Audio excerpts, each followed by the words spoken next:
Welcome to the seventh episode of newly rebranded Beyond the Algorithm. Today's episode on AI and creativity.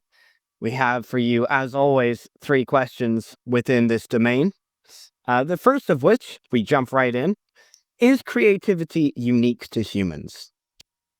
I think we better start this off with Arsha. Yeah. So first we come to the question of what is creativity, right? I think we had a long discussion on creativity and how to define it, and we came up with a definition. I don't have it here, but if you can just read it for me, is the same definition I put in the chat. In the chat, in the podcast. Yeah, I think I've got it in my head. Okay, Got it in my okay. head. So it's the combination of experiences. But I think in this case, and for the ease of discussion, I'm gonna exchange that for information. I think that's easier Okay. to like it's more intelligible. So just a hidden line of description. Yeah, the description, so the definition would be creativity is the combination of information. The combination of information as a means for creating novelty, or as a there. I would say it's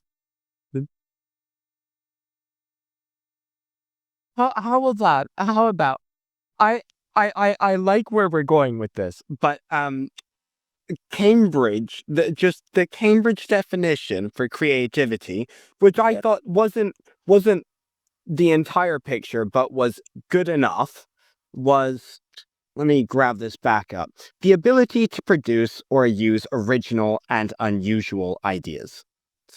If we reframe ideas as information and the ability to use or produce as what Daniel's talking about, the combination and synthesis of information around us and our nurture and nature combined. I know that this is perhaps slightly less a digital description, but I think we can approach it in the same way that training an AI is actually in many ways similar to teaching and educating a child.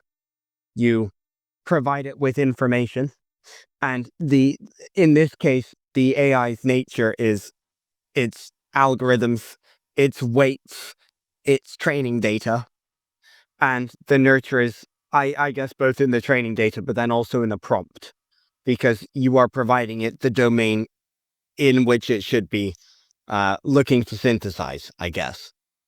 yeah. So Does that work?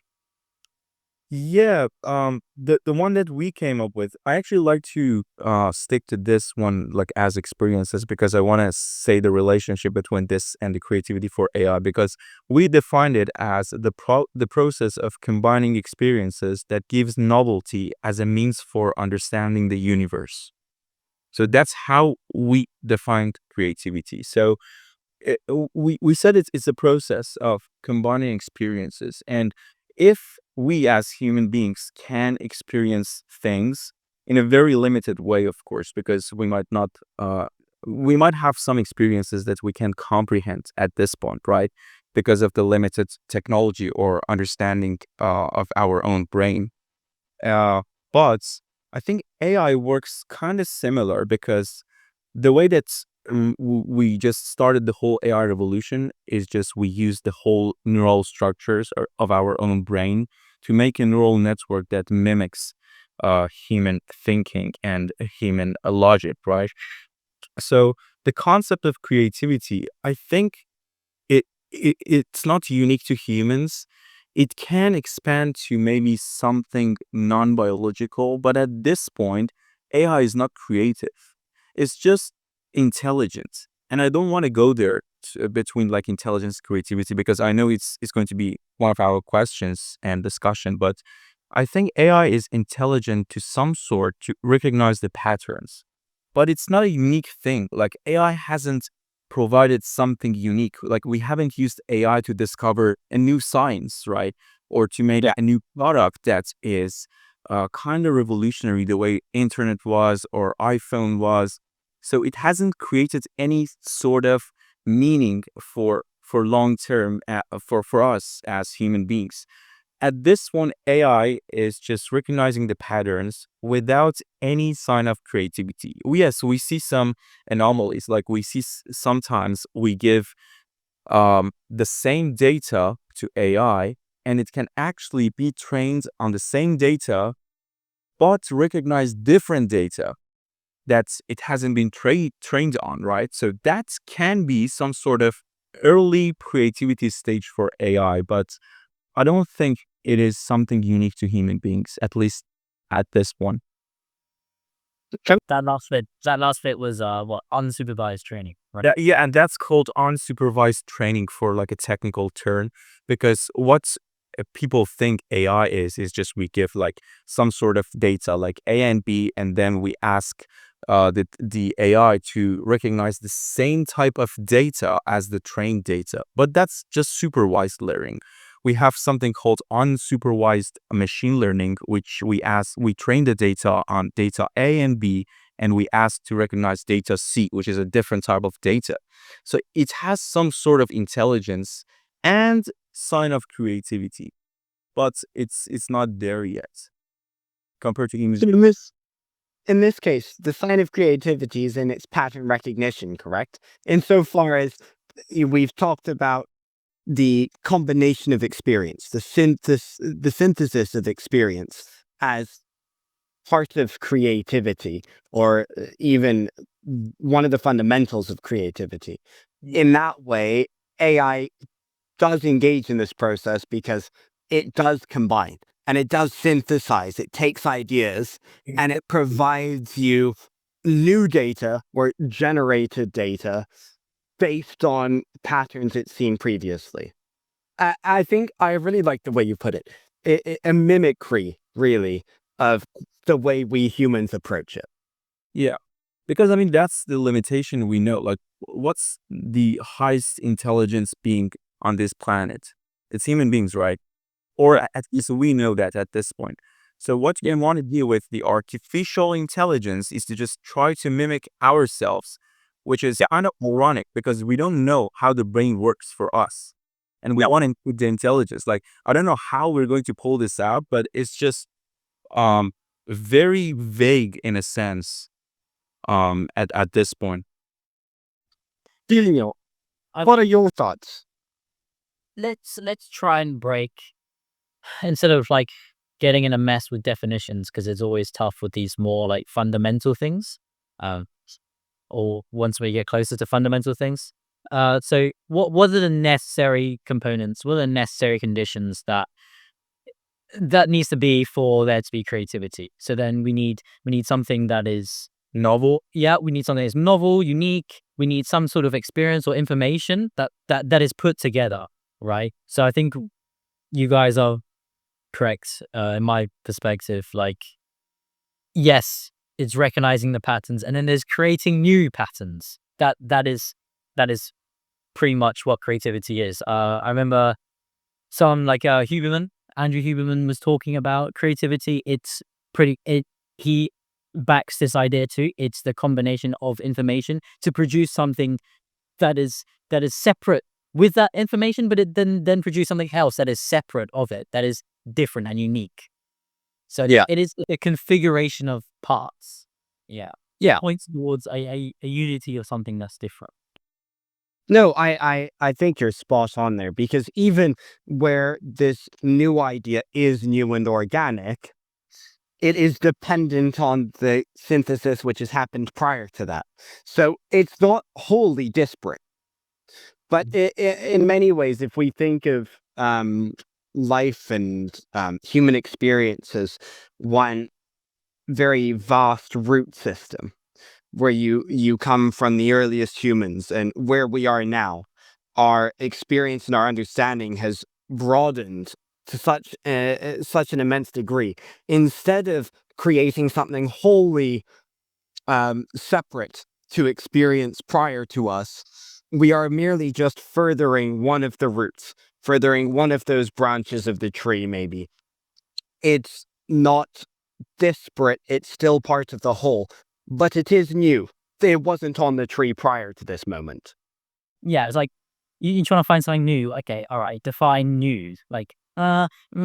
yeah, it's like we're the closed system, so can there be anything that's like maybe a new configuration of parts, but it's still like it's not again any our parts, just like new elements from I don't know where, right? So it has to be some sort of combination configuration. It's like, yeah, treating building blocks of things and then making new things from those building blocks. But then, okay, can other things be creative? That yeah, sure. I actually back the idea of AI being very creative because I mean, it's creative now. You could, I think there's loads of people going on AI and saying, "Oh, write me a sentence or an essay that no one else has written before," and there's like an almost an infinite amount of sense of like different combinations of words and sentences and then in essays and whatever. So yeah, sure, it can create new things, but then okay, then the quality of the creation, like what is the purpose of creation actually? I mean, that's what I was thinking about when we sort of was trying to get this episode going, and then putting the questions in together. Like, what is the purpose of creation? Like, why do we want to create? Like, Yeah.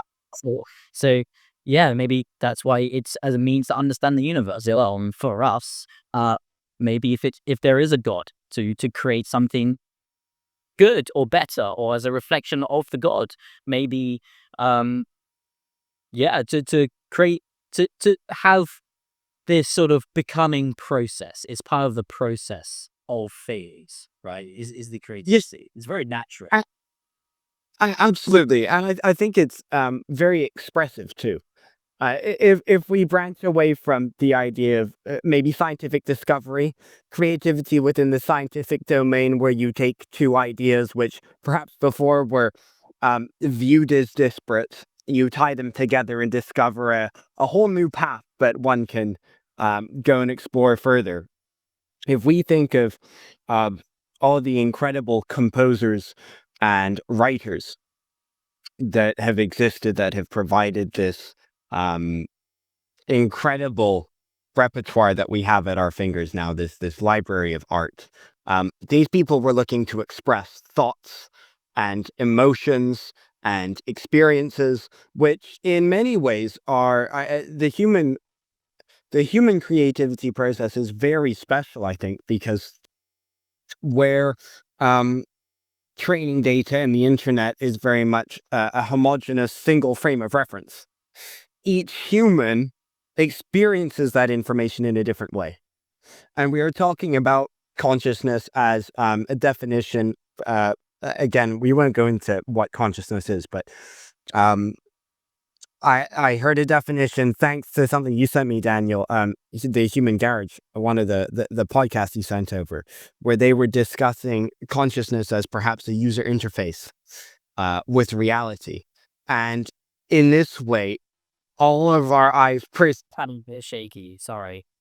Just to clarify, like that's a good definition as for now, but it's a little shaky. So besides, you didn't take that as a no, that's far from finalized, but it is useful insofar as I think it points to each of our interactions with the universe being in some way unique to us, because our ears operate in slightly different ways and our eyes operate in slightly different ways, and the way we taste things and sense the world around us is slightly different person to person. So our interaction with the same set of events could lead to very, very different outcomes and very different emotions, hormonal releases, all that type of thing. Um, so in that way, I think that human creativity has this real special factor that differentiates it from just pattern recognition and synthesis. Because if that's all creativity was, then yeah, I think that that is what AI does. It does patterns and it does synthesis and it does it exceptionally well. I think here I did a bit of research yesterday actually, whilst I was sitting in the foyer at the Royal Welsh College of Music and Drama. surrounded by wonderful music. I think some thinking, some note taking, and a little bit of research here and there. And there was a fantastic model for creativity that I stumbled across. Lubart's multivariate model. This is from 2003. It's been revised as of 2017, and we can, of course, add this paper in the description. But he had factors that all were necessary fundamentals of creative potential. And it wasn't a model for the creative process as much as it was a model for creative potential. And of those factors, there are 4. Cognitive factors: your intelligence, your aptitude, your brain's computation. Cognitive factors, so motivation to create your own motivations, whether that be money, whether it be love, whether or not it be other emotions. Then affective factors: your individual position at the time of creating. What is your headspace? What are the emotions that you're experiencing at the point of creating? And then your environment and your culture. And his argument were these 4 factors were fundamental to creative potential. And of course, this isn't, this is far from a biblical model, but I thought that was, intuitively, it felt like a very good picture. And of those 4 factors, I'd say AI has 1. Yeah, there's a question here because we defined creativity as like a combination of experiences, right? Then the question comes that do we need to have emotion to experience things around us? And if yes, AI doesn't have any emotion, so how can AI be created? So I think here, this is where the homogeneity of training data needs to be focused on, because the data that we have produced for the internet has been affected by, has been produced by us. Yes. And we are naturally emotional creatures. We are logical and rational, but emotions, there are, of course, individual examples where perhaps emotions are more separate. But generally speaking, we are emotional creatures. So the data that AI uses for creation is emotional data. So it's But it an indirect integration of our emotion into the data that we've already produced on the internet. indirect, but also not understood. Because the way in which we engage with and understand our own emotions at this point, I think what you said, Arsha, with caveating what you had said, that at this point in time, AI isn't there. Um, this raises another question, whether or not we'll be able to fully understand the mind and be able to model the way our mind works to enhance these models further. But presently, this is just binary data. So if you understand emotions solely as the release of certain hormones that then have physiological impacts on your body, that can be codified. But the way in which people interact with that physiological change is unique. Some people, when they engage with pleasure, feel very differently to others, and that will inspire them to do different things. And this is where I don't think, and feel free to correct me, because I'm not the AI expert here, but this is a unique experience to each human. And although digital life means that we are all being modeled constantly for the way that we interact with the digital space and the way that we interact with the reward process that these apps and websites have been designed around to retain our attention,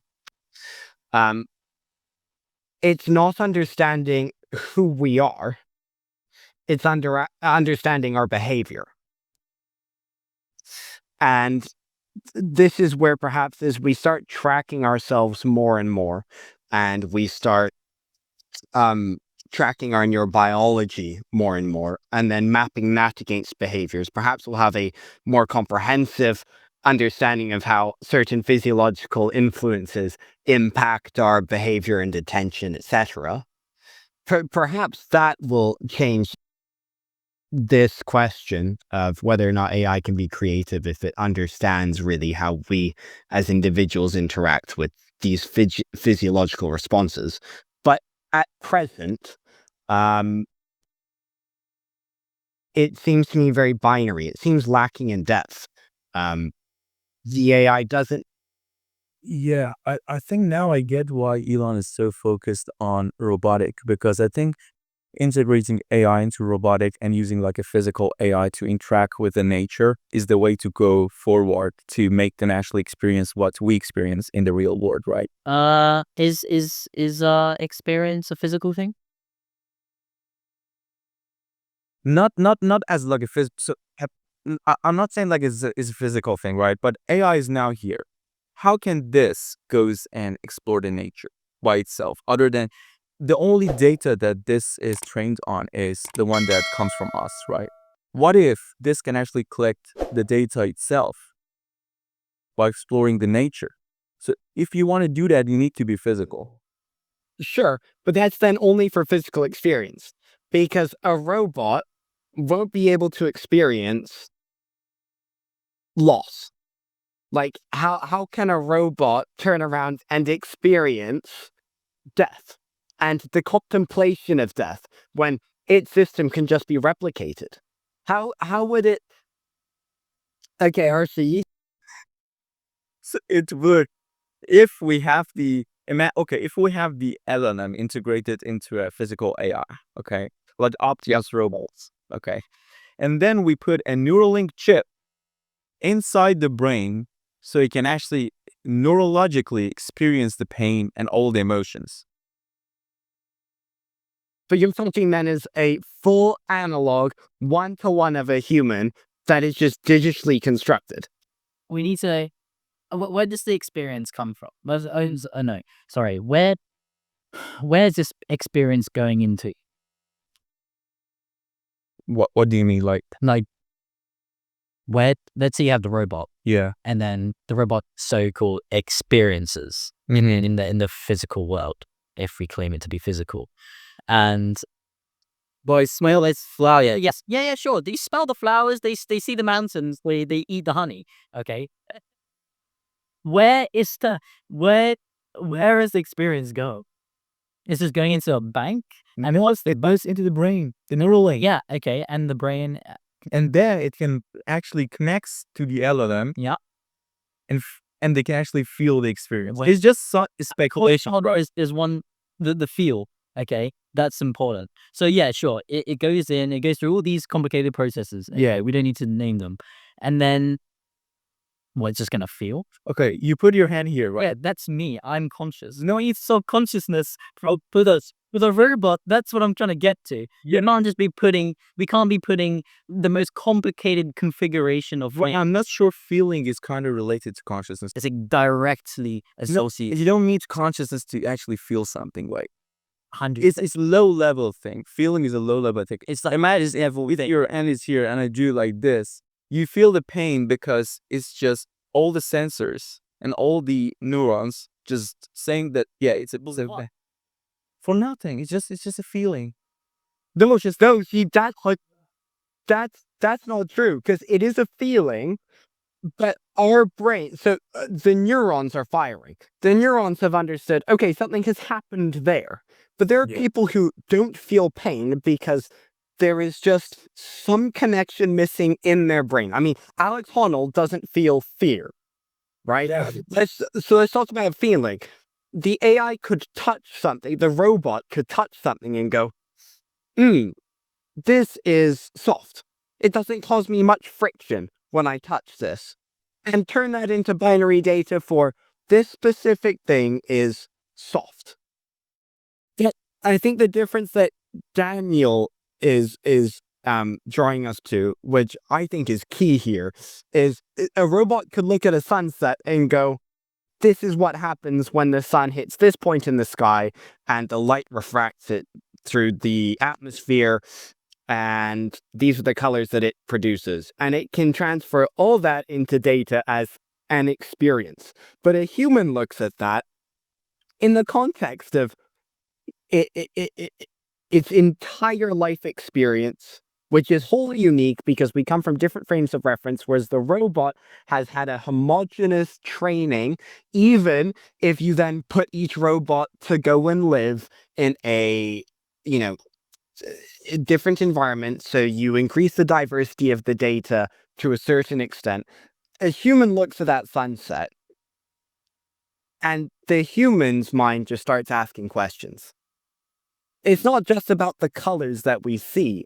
It's about the effect that those colors have on us. It's the effect that that light has on us.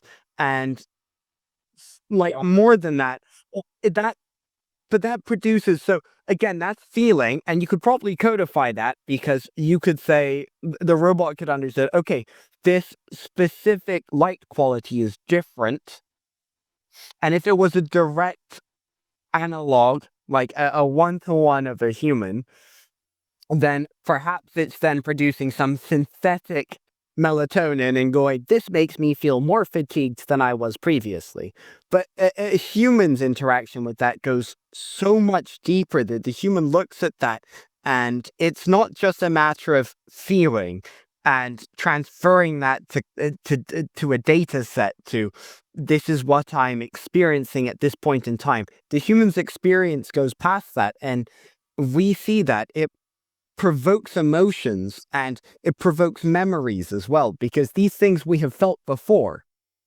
Yeah. Right? We feel this strange nostalgia. Why do we feel this strange nostalgia? What is it about this light which gives us this strange nostalgia? What is it about this light that brings us peace?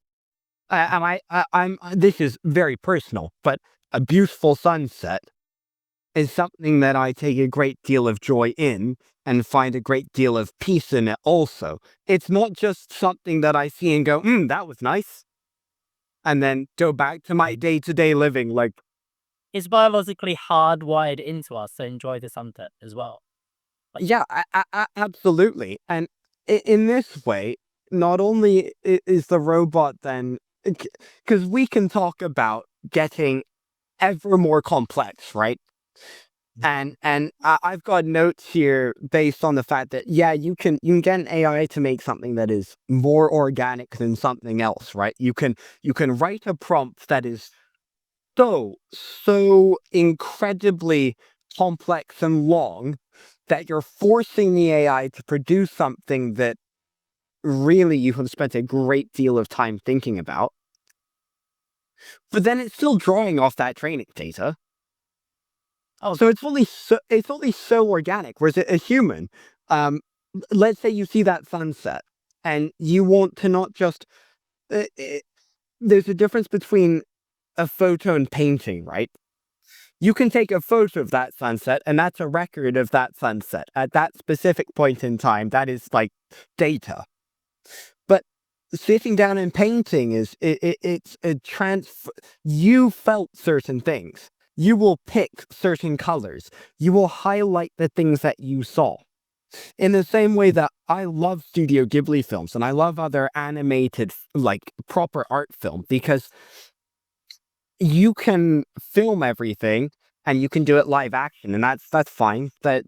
There's a lot of brilliance to that. I mean, Wes Anderson really makes live action an art form. Like, it's spectacular what he does. But it's spectacular insofar as he does a very similar thing to the animated studios. It's through his mind's eye that he's creating these things. And he's highlighting the intricacies and details that meant something to him, that called on these memories, that called on these emotions, which in turn were associated with feelings in the past. Whereas the robot is just calling on, like, okay, this is the digital data that I have from this. These are the things which I saw. this is how I can perfectly reflect that. And even if we could become so complex in our creation of robotics that we could create an analog one-to-one, that somehow we figured out the mind and could understand why we feel peace at the sunset and could then program that into a robot, again, it would be restricted because, once again, it's in our imperfection that we are then coding that. And we're talking about now a perfect analog one-to-one of a human. Why don't we just be humans? Like, why? Yeah. At that point, what's the point? Okay, we've created something that's faster than us in math and pattern recognition for sure. But ultimately, what we're just trying to do is create another human, which you can do and parents do all the time. So, and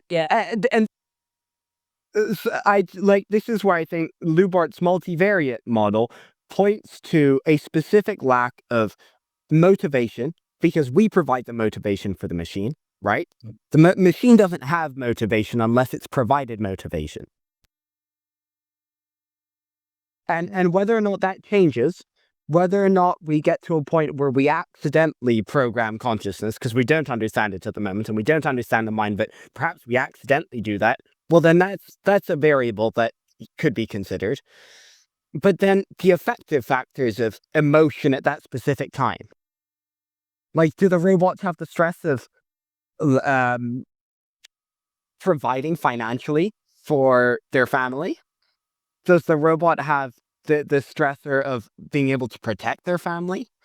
Is it able to, like, these are all things that you just turn around and you go, it's just like, Or I could just punch everyone without getting hurt. You're the last person getting a robotic arm.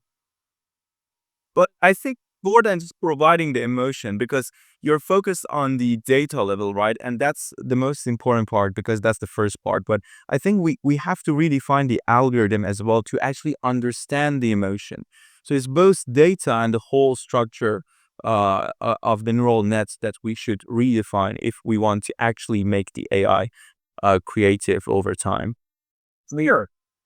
There's like they're not compatible. So to pretty much, in my eyes, if we were to summarize the last 10 minutes, it would be like, we're trying to look in AI, robotics, whatever you will, an artificial agent, not even artificial fit. It's like they're getting feeling and felt experience, the name, by the way, through quantitativeness, quantitative things. Like, this is soft because of the data of the ones and zeros that I'm getting, therefore it's soft. However, we're getting our feeling from qualitative sets of experience. So they're not compatible really. Like I mean, maybe they are, but we're not understanding that compatibility right now. So to say like, we could always speculate and say, a robot maybe one day might have that qualitative feeling. Right now, we're talking about two different types of feeling and experience. So that is they'll be limiting maybe these creative processes, and also to tie in the emotion. The emotion creates the richness of the experience. It is the emotion. It's like a denser bit of info. Like the emotion the emotion pretty much condenses the information, and it really integrates in. It's a better embedding of the information. It's like how we learn, right? Remember with the episode with AI and education, it's information plus emotion that is most well remembered. Exactly. It's that the child learns that human attention and affection is necessary because there's an emotional anchor that's created physiologically by the brain that goes, this was a happy moment. You should strive for this more often. And I think this leads us perfectly, though, into our second question, which is the relationship then between intelligence and creativity. Because if we can agree that at the moment, certainly AI isn't creative, And perhaps in the future, it could achieve something closer to human creativity. But of course, that's limited by our understanding of both the mind and emotions generally. Um, if we then take it back to that first of the four tenets of creativity that Lubart poses, cognitive factors, what is the relationship between human and AI intelligence and creativity? I mean, immediately I would just say I'm not. I would think that creativity is an emergent thing, or the thing that emerges from the intelligence. Uh, sure, that can be disputed, but I would say that you can have, you can't really have the creativity without intelligence. I would say No. the intelligence is more fundamental, and it's almost this guide for the creativity. It's It's the main driver. yeah, it's the main driver. It's the engine for creativity. Unfortunately, I say unfortunately because we haven't solved intelligence. So we kind of don't know what the creativity is resting on. But yeah, that's the first thing that springs to mind. Yeah. I think it's also worth noting quickly that here we're not, I completely agree with you, Daniel, but here we're not just talking about IQ or some type of academic intelligence. This is, as you say, this is not something we fully understand yet, but it's very special and unique because certain humans are very intelligent for different things and in different domains. And I'll just qualify. Intelligence would be sort of, but yes, you're right. It's not IQ. It's general cognitive ability. It's the Yeah. back. So yeah, it is us of I think in many ways it's about your ability to engage with the world around you. Like in this way, actually, the ability to experience, because it's experience in different levels, and some people experience different things in different ways. But at the core of it is the ability to engage with your experience. That's a really good way to look at it, actually. I didn't even think of that. Thanks. That's that's a good spark. Yeah. Does then the intelligence point towards richer experience? Because that's not very friendly. That's not a friendly talk. No, but I think the discussion of intelligence really needs to be taken away from what is friendly and nice to hear, because it is unfair. Yeah. But this is the way that nature works. You're not. It's simply impossible to have an entire society of people with exactly the same capacity for everything. This is just it's wildly naive to look at a cross section of humanity and say, "Oh, they're all as intelligent as each other." Like many people have different gifts, but this is I think where we need to be honest and say that some people have been given gifts which are perhaps disproportionately favorable to them. That's and I say unfortunately, but these people are the people that guide and direct us. And that's not to take away from everybody else, because they all have their unique place and their important part to play. I mean, we had this discussion, Daniel, when you were staying over here in South Wales, when we were discussing the self and the uniqueness of each individual within this closed system. But just because one cog might have a bigger impact on society doesn't mean that every cog isn't necessary. And I hate to put in such mechanistic. I hate to put in such mechanistic terms, but ultimately, what I'm trying to convey is there's immense dignity to be had in every walk of life, no matter what your gifts or your suffering. There's immense dignity to be had. Mm, mm. Yeah, so that's a hard one, but I think creativity is the best possible way that you can use your intelligence. I think creativity is basically Nice. at the end point of being intelligent. Like you are intelligent, and intelligence is the main driver for creativity, and you can't be creative without intelligence, and all that is right. But I think if you can't use your intelligence to become creative, then you can't actually use your intelligence in a matter of understanding the universe. So that's why I always say creativity has higher priority than intelligence. It doesn't mean that intelligence is a subcategory of creativity. Actually, we came up with the conclusion that it's reverse.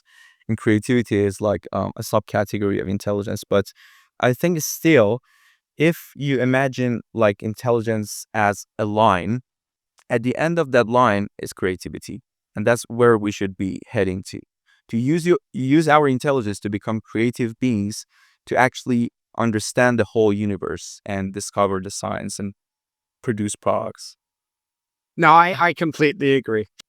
Yeah, Aristotle would like that terminology, Asha. It would be, well, as our boy. Yeah, yeah. Yeah. Creativity is the final end of intelligence. Yeah, so he would like. I think he likes the final end thing.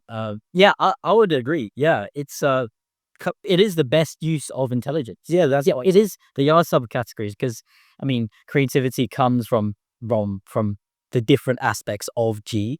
Yeah. But yeah, I mean, what are you going to use the intelligence for? What's the whole point of this? Well, I think that this is where the question of free will comes about, because I think you only have two choices if you're intelligent, and it's to be creative or to be destructive. And you can choose which path you wish to go down. But creativity isn't just about creating the next Mona Lisa. It's not just about composing the next greatest symphony. We've already, I think this has been very obvious from what we've said thus far, but creativity is about the drive for discovery. It's about pushing the branches of the tree, helping that tree grow in every domain of our experience, for the pursuit of um, expressing ourselves, expressing what we know when we love, expressing our experience, which in turn is wholly unique, because you're not going to find anybody on the planet who has had exactly the same life that you have had. You might find people who are very, very, very similar, but you're not going to find someone who's had it like entirely the same combination of factors, because we're temporarily restricted, right? Two people can't simultaneously come from the same parents and experience everything as one person. And that would be the necessary condition of some true duplicate of a human. You would need to the entire path of their existence would need to be exactly the same. And it cannot be, because we're restricted both spatially and temporally in this regard. You can't coexist with someone in the same exact frame. It's impossible. That space is filled.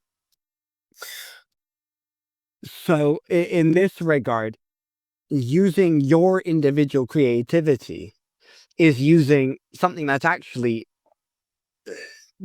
if we talk about intelligence and the ability to engage with your experience and reality as a whole, your creativity is wholly unique then. What you create is wholly unique, because nobody else has had that same passage of reference points that you have had. So despite its similarity to others, you can create things which are organic, or as organic as can possibly be, if you pursue the creative path. Otherwise, I think destruction is far less unique. You can find more unique ways of destroying things, but you're not pursuing anything that enhances your own life. You're not pursuing anything that enhances other people's life. Like, that is the condition of destruction, right? Yeah, what just is sparked another thing in my mind was you.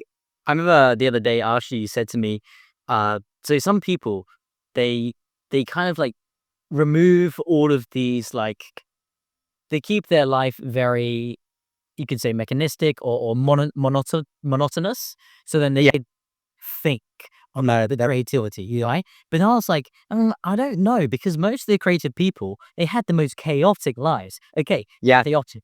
Okay, um, why chaotic? Why do I use chaotic? Is because I would say that is it sort of overlaps, not all the time, but it sort of overlaps with the richness. That's why I said the quality of the experiences is the richness of the life. All these different parts of of information, that the chaos is in their mind, and they're creating something. It could be art, it could be a mathematical theorem for them, Yeah. that and other people to make use of, to understand the universe, to understand the absolute chaos that's going in their mind. And Yeah. I don't, to be honest, I don't know if artificial intelligence could do that, because we need hardship. Like, think about and hard to big troubles. Like, think, like, it'd be like, oh no, yeah, like you said earlier, can I experience lots like that? We need to create something with that sort of depth. That, Yeah. I don't know if quanti no, not that I don't know. I just don't think it's at all logically plausible that quantitative experience can get there. Yeah, I love that you've brought chaos into this, Daniel, because I think this is where it actually the there have been religious traditions. I cannot recall where the yin and the yang came from. So perhaps, sorry, pardon? Taoism. Okay, so those two dragons were the dragons of order and chaos, and the whole idea, which I think we've discussed previously, is that like the line between the two is is the path, because there must be a balance. Too much order is this art it's this artificial desire for control, right? And in many ways futile desire for control, because we aren't our own makers. So how could we control the universe that we live in if we didn't create it? Give me some more. Yeah, I see it. Hey, the reason why. Okay. Right. So I love that symbol since young, like the the yin and yang. It's so elegant. Why do I say elegant? Because it's so simple yet so profoundly deep. And if you look at it, it's the not always the dragons, but it's the black and the white. And it's but okay, the black and the white, but also the white is in the black and the black is in the white. Yes. Yes. Can't work. Not Yes. because balance doesn't mean like one for one, always like symmetrical, like right there. Symmetry can be in completely different, like completely weird and wonderful ways, like a weird configuration, like the yin and yang sign, and that provides really. How do you define balance? Thanks. Easy. I don't. Because he said we need like a chaotic situation. Yeah. Right? Okay. The mean. Okay. Yes, we do need chaos. Then We need where's the else? Where's it's the balance? the balance. The balance. Okay, if we look is in global balance, like cosmic balance, that we will need the chaos, but we would also need the order to create. Otherwise, there's no creation in chaos. It's just nothing. What That's just randomness. It's just completely arbitrary. For something to be in a coherent in a combination that is coherent, it needs to you need to have some sort of order.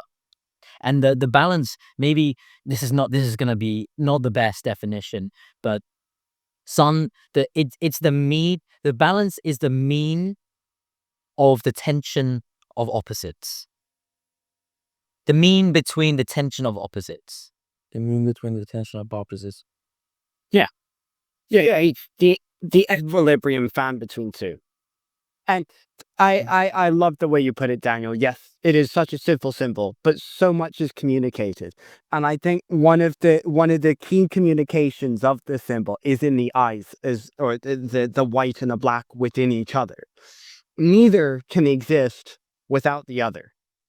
But it's in pursuing that path where you're not trying to control things too much, but nor are you trying to approach life in a wholly free flowing. I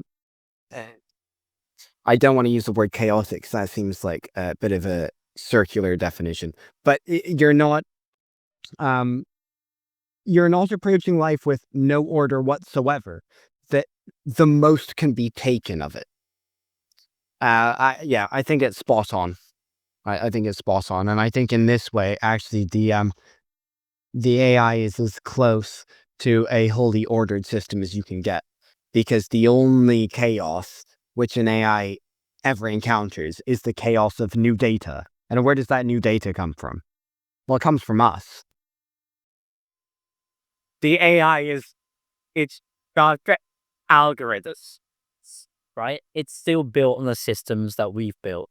Again, Yep. we have And still, okay, let's say if we go a step further, what happens if the AI encodes data from a system that is built by itself? Well, intelligent explosion. yeah, intelligence explosion. Is that quantitative or is that qualitative? Well, but hang on, because it can train itself off data that it's generated. But again, where is it generated that data from? Because at this point, you can come as far as you like from human experience to a point where you could argue, okay, it's been X number of iterations from the last human interference, so it's as close to fully mechanized data as physically possible. But at its root, it was created by humans and trained by humans. Therefore, all data that it ever generates is actually just the synthesis of human ideas and the synthesis of human data. So the explosion there, like mechanistic intelligence explosion, is not really mechanistic. It's mechanistic insofar as that's how it's experienced. These are machines, and they experience through algorithm. But it's not wholly. It's not a machine's data. At the end of the day, it's our data. And you can The machine you collect data itself. What about that? well, even then, there's a degree to which it's shallow, because when we collect data, let's say that you're a herbologist or a botanist or something, and you spend your time studying flowers, flora, fauna, all that jazz. You can you can provide everything with Latin names, and you can study it, and you can provide all the scientific data for that thing. And yet, different cultures will interact with that specific flower differently. There are national flowers for different peoples. I love the Japanese language for its symbolic nature, but you'll have characters which will be used for both the name of the flower and a different emotion, or a different concept entirely, that have been linked together because the humans saw the flower, and instead of just going, right, we've studied it, we've broken it down to its bare bones, and that's it, the humans looked at that and thought, this seems like this inspires something within me to synthesize another idea. Yeah. Where the machines, they quantify. I think that's excellent, Daniel. I think that differentiation. They are here to quantify, and they can quantify as much data as they like. But then where are the cognitive factors? Where's their motivation coming from?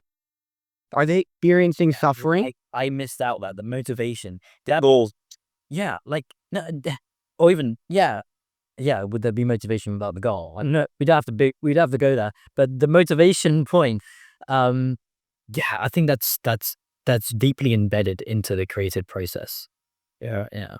Okay. So Confusing thoughts then on AI's creativity. Arthur, do you think we're ever going to get to a place where AI is truly creative? I mean, I'm sort of biased because that's what I'm trying to do. Like, I'm hopeful that we are going to get to some point that we can call AI creative, not because we want to like dismantle the human creativity and intelligence, because we want to see how another being actually absorbs the data from the environments around us. So I think it's going to be fascinating if we see different types of creativity. Maybe we call that artificial creativity with combined with the artificial intelligence that we have now. But I don't think I think it's possible, but in this decade, I'm not sure if we can actually switch. And I think big corps have been doing this in a fantastic way. They've switched from just scaling the AI algorithms to actually do research on the data, on how we can actually kind of make the AI understand the whole world in a unique way that we understand. Still, it underserves us because it's going to mimic what we think. So it's limited by our own understanding of the whole universe. But if we can get to a point that it can understand the universe itself, then I think that would be a paradigm shift. No, certainly. Daniel, your thoughts? Yeah. So I'm gonna lean on the skeptical side. I'll just point towards the the difference of maybe the capacity of the quantitative and qualitative means of maybe you could say integrating information, or just quantitative, qualitative, uh, yeah, experience. So, and I think that is directly correlated with the quality of creativity that you can create, that you can just sort of produce. So, yeah, that's all. What do you think? I'm with Daniel on the skeptic side. Perhaps this is naive of me, and I will continue to give this thought because this has been on my mind for some time after hearing Brett Weinstein comment that there could be some reality in which we accidentally program something we don't understand. But until I see evidence that that has happened, or that even can happen, I fear that AI is, well, I say I fear. I'm happy in many ways to know that AI is limited by human frames of reference. And insofar as AI can synthesize and create ideas based off what we've seen in a similar process to the way that humans can, I do think it can mimic the creative process. But I think its lack of human experience, firsthand, that is, not human experience translated, it's a real limiting factor. I don't think it's there, and I pray it never will be, if I'm being very honest. But Yeah. all right, thank you both for your time, and thank you all for watching. Amazing stuff. And See you on the next one. see you in the next one. See you on the next one. Ciao. Yeah.